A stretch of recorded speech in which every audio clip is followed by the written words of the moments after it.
बच्चों, कक्षा 5 में इस टाइप के प्रश्न आते हैं जो कि नवोदय में भी आते हैं। जो बच्चा नवोदय में बैठ रहा है वो इस टाइप के सवाल सीखते हैं। क्या लिखा है? एक नगर की जनसंख्या प्रतिवर्ष 2% की दर से बढ़ रही है। 2% बढ़ रही है, 100 में 2। यदि इस समय उस नगर की जनसंख्या 10 लाख हो, अभी उस गांव की नगर की, सिटी की जनसंख्या कितनी है? 10 लाख लोग रह रहे हैं फिलहाल, और बढ़ कितनी रही है? 2% बढ़ रही है। एक वर्ष बाद उस नगर की जनसंख्या कितनी होगी? ऐसे सवाल कैसे करेंगे हल? इसमें भी साधारण व्यय निकालो। साधारण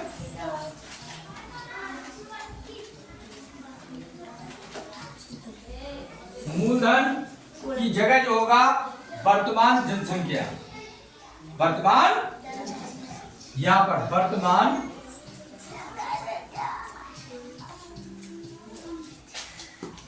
जनसंख्या गुणा दर गुणा समय बटे 100।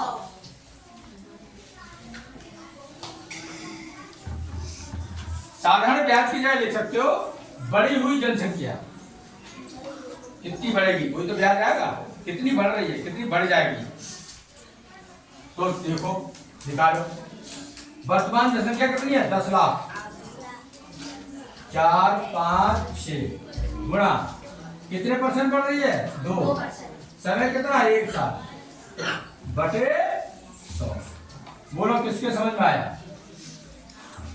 वर्तमान जनसंख्या कितनी है? 10 लाख। कितने यानी रेट बढ़ रही है? रेट से 2%। कितने साल के लिए पूछ रहे हैं वो?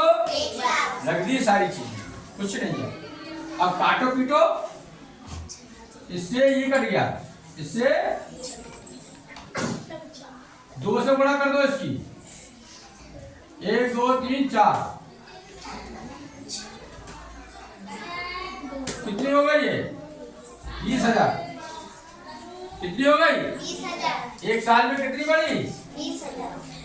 कितनी बढ़ी? 20,000। तो अब कह रहे हैं 1 वर्ष बाद उस नगर की जनसंख्या, बस कुल जनसंख्या अब कितनी हो गई? देखो 1 साल बाद कुल जनसंख्या बराबर, भाई हमारी पहले कितनी थी? 10 लाख। कितनी थी? 20,000 और बढ़ गई, जोड़ दो उसमें। कितनी हो जाएगी? जोड़ो। 1, 2, 3, 4 1, 2, 3, 4 2 और 0। ये हो गई 10,20,000 1 साल बाद। 20,000 बच्चे पैदा हो गए।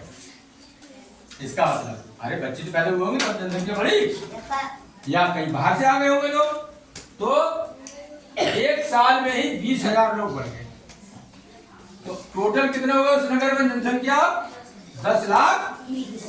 Thank you very much.